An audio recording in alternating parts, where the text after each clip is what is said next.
Welcome to this session, friends. So today we'll see some NCERT questions from solid state. Define the term amorphous and I give a few example of amorphous solid. So what is amorphous? So amorphous, actually it is a Greek word which is omorphy, which meaning is shapeless. Means A means not. We can see this another meaning. A means not. Amorphous means shape. Those type of substances which do not have any shape. So this is the amorphous. So definition means it means the arrangement of the building constituents is not regular but haphazard. Although these solids possess some of the mechanical properties such as rigidity, incompressibilities, refractive index, etc., but do not have characteristics, shapes, or geometrical forms. These solids do not have sharp melting point, so thus amorphous substances are not true solids. So they are not even true solids also, but can be regarded as intermediates between the liquids and solids. Examples we have glass, rubber, plastics, silica. So all these are amorphous solid. Now next question is, what makes glass different from a solid such as quartz? Under what conditions could quartz be converted into glass? So what is glass? Glass is an amorphous solid, and quartz, what is quartz? Quartz is a crystalline solid. So its formula is SiO2. So this is quartz. So quartz can be amorphous, quartz can be crystalline. So if it is amorphous form, this is called silica, but it is in quartz form, crystalline form, it is called as the quartz. So quartz can be converted into glass by melting and rapid cooling. So this is the condition in which quartz can be converted into glass. Now classify each of the following solids as ionic, metallic, molecular network, or it is called as a covalent or amorphous solid. So P4O10, ammonium phosphate, carborundum, silicon carbide, iodine, phosphorus, plastic, graphite. So this is graphite, brass, rubidium, lithium bromide, silicon. So ionic solids are ammonium phosphate, lithium bromide, they are the salts. Metallic solids, brass and rubidium. Molecular solids are P4O10, iodine, phosphorus. Network solid which makes the network, so like a graphite, silicon carbide, and amorphous solid is plastic. Now next question is, what is meant by the term coordination number, and what is the coordination number of atoms or in a cubic closed structures or in a body center cubic structures? This is the question number 1.4. Coordination number, it is actually number the nearest neighbors of a particle in its closed packing. Just keep in mind numbers of nearest particle, neighbor of a particle. So in case of ionic solid, the number of oppositely charged ions it is surrounding each ion is termed as its coordination number. So let us take this particle. So this is the particles you can see here. So in this case, this is central atom and this is surrounded by the nearest neighbor. There is 1 and 2 coordination number for these two. Similarly, if you take the hexagon layer structure, so this shaded sphere is surrounded by 6 atoms. So coordination number 6. So this is called coordination number. Now next point is we have to find out in BCC and cubic CCP. So in CCP, if you see the diagram, so this is the central diagram of a sphere, sphere, and this sphere is surrounded by 1 unit cell, 2nd unit cell, 3rd unit cell, 4th unit cell. So these units are this side, and below is again another 2 unit cell. So it is surrounded by the 1 sphere this side, 1 sphere this side, 1 sphere up top, 1 sphere bottom of this cubic unit cell, and 1 is from this one and this one. So the coordination of this will be 6. So in case of CP, coordination of any ion, if you take it, it will be surrounded by the 6 atoms. So coordination number for this CPP is 6. Now if you take the BCC structure, so BCC means central structure, central atom is also there, and it is surrounded by the 8 other atoms. So if you draw the cubic unit of other structure also, you can see. So this is the top structures, and this is the side structure. This one is the front of this unit cell, and this is the front of this unit cell. So this means that this atom is surrounded by how many cells? So it is surrounded by the, you can see here, one unit cell, then second unit cell, third of this one, fourth of this one. So fourth is down and fourth will be top. Top of this four means this is the one, this is the second, this is the third, and this is the fourth. So fourth is down, fourth is up. So this is surrounded by the four of central sphere and four of upper layer of central sphere. So coordination number, it will be 8 in BCC. So BCC, the coordination number will be 8.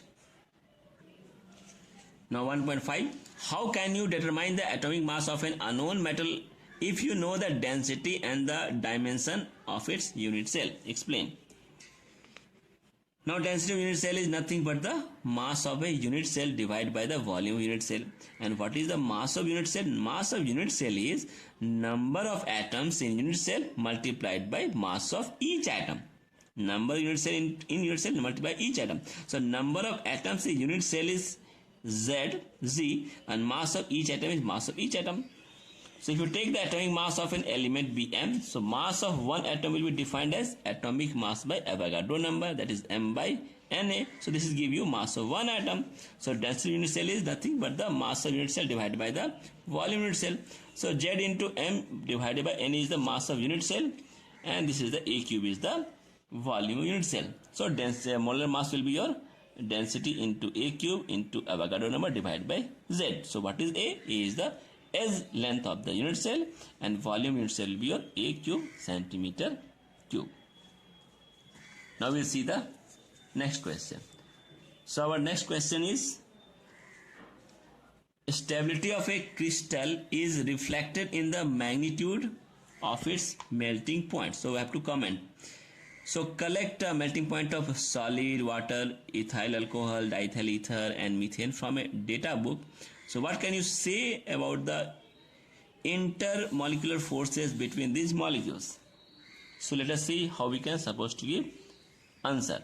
So melting point of a solid is nothing but it depends on the intermolecular forces among the constituent units. So this is the melting point, a factor which is depending like this. So greater its melting point means the intermolecular force of attraction is definitely stronger.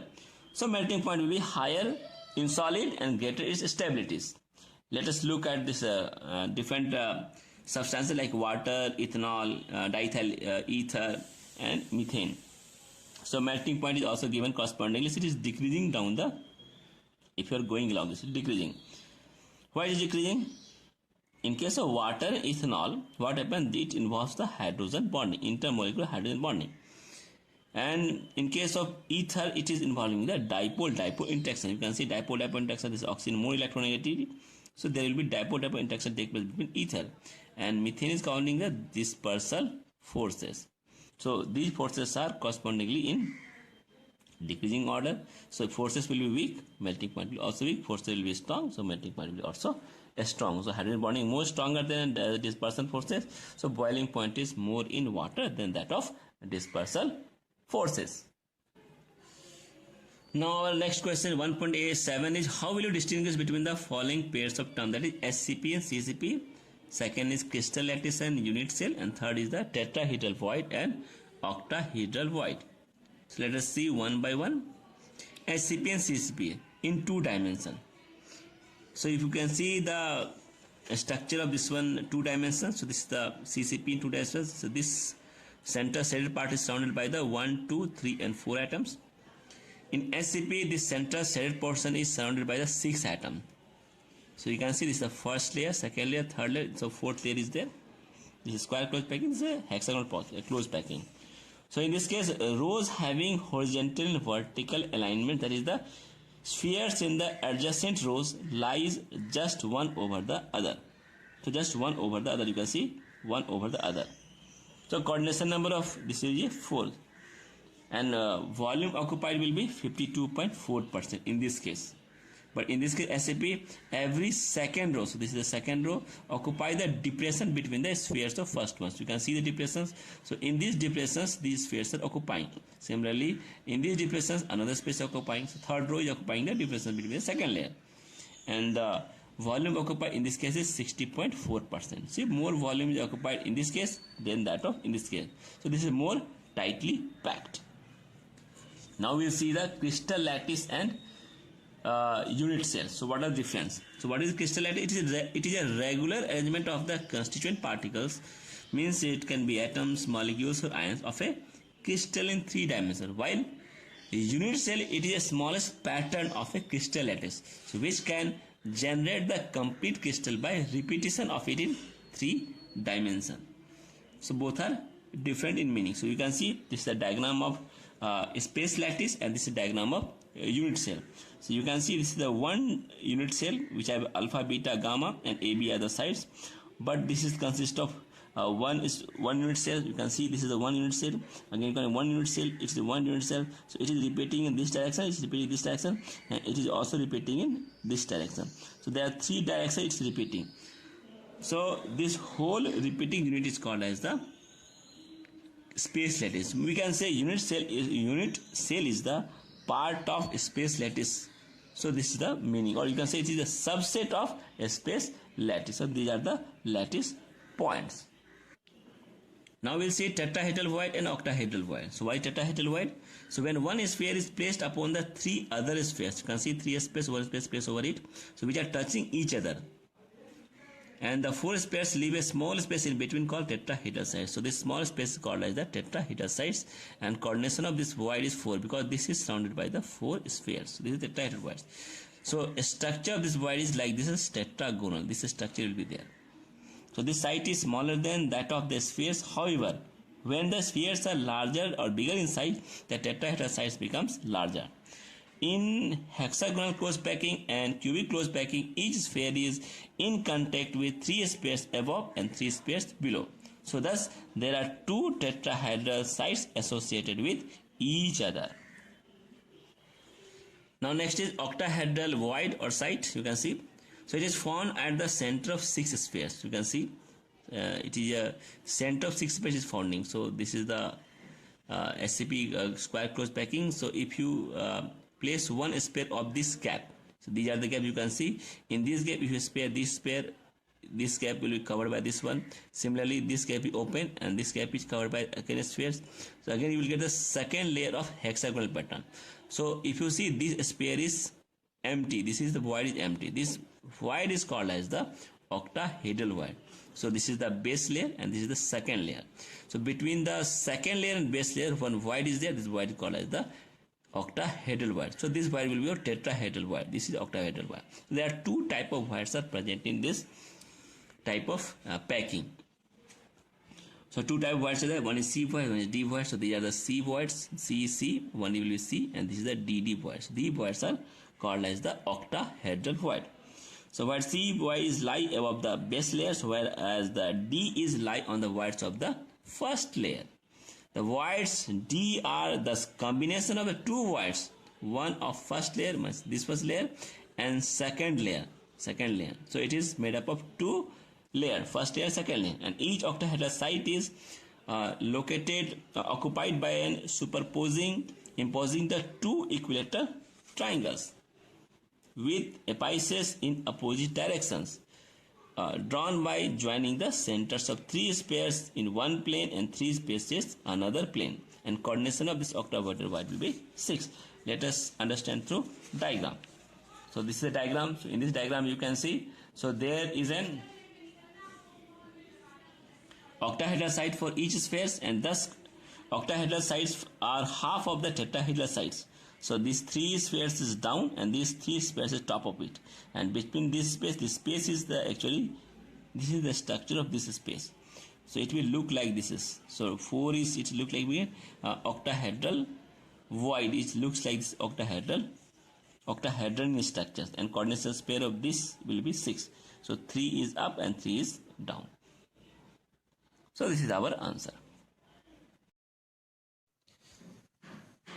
How many lattice points are there in one unit cell of each of the following lattices? So lattices are face center lattice, face center tetragonal, body center.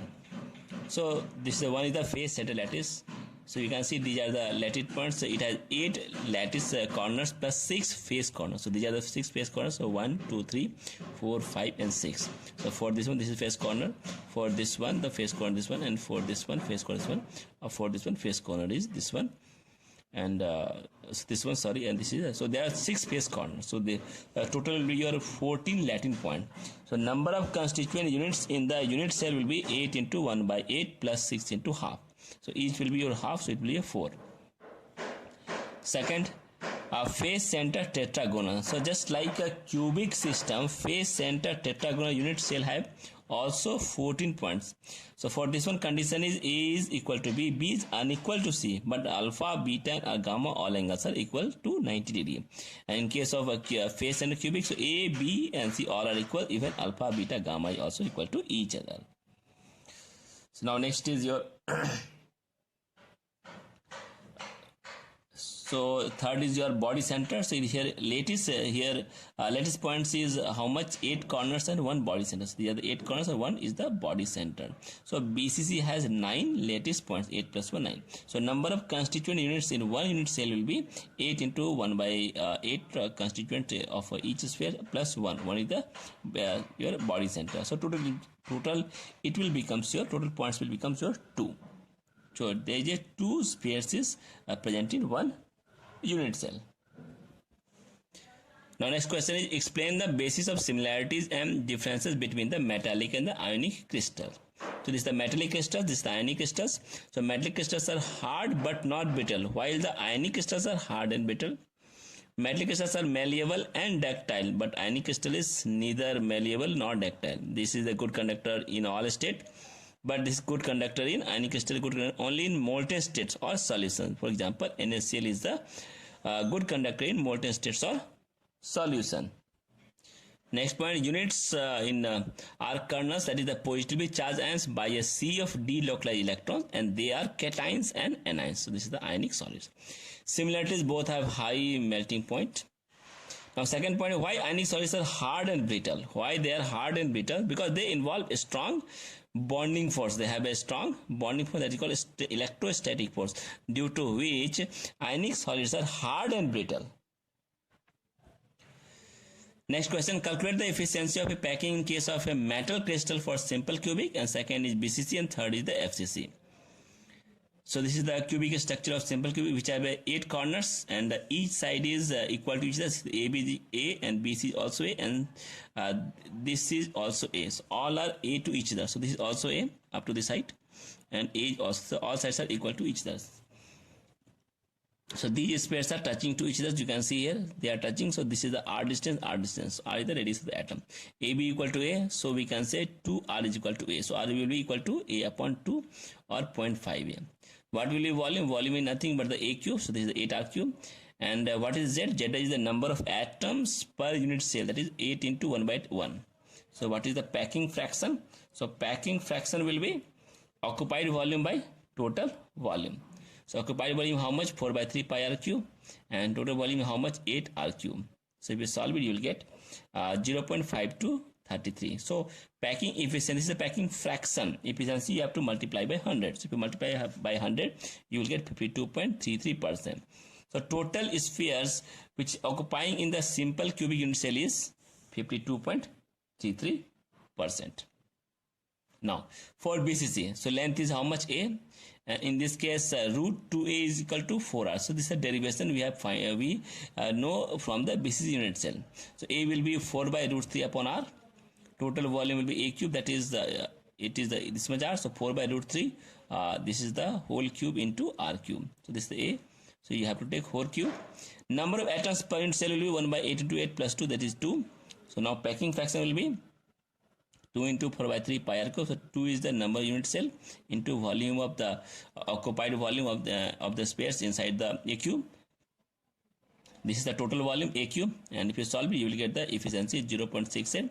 But this is the packing fraction. Efficiency will be multiplied by 100. That is the 68%. Third, we have to find out the FCC. In FCC, length of unit cell is A, radius will be R. So in this case, root 2A is equal to R. So this is the condition which we are getting from the FCC.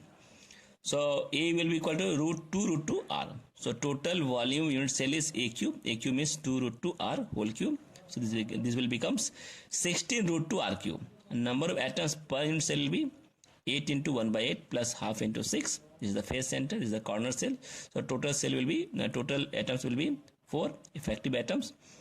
So packing fraction. So Z into the volume of the occupied volume of the spheres. This is the total volume. If you solve it, you will get on solving 0.7401. So this is the packing fraction. Packing efficiency will be you multiply by hundreds. On multiplying 100, you will get 74.01%. This is the efficiency of the FCC unit cell.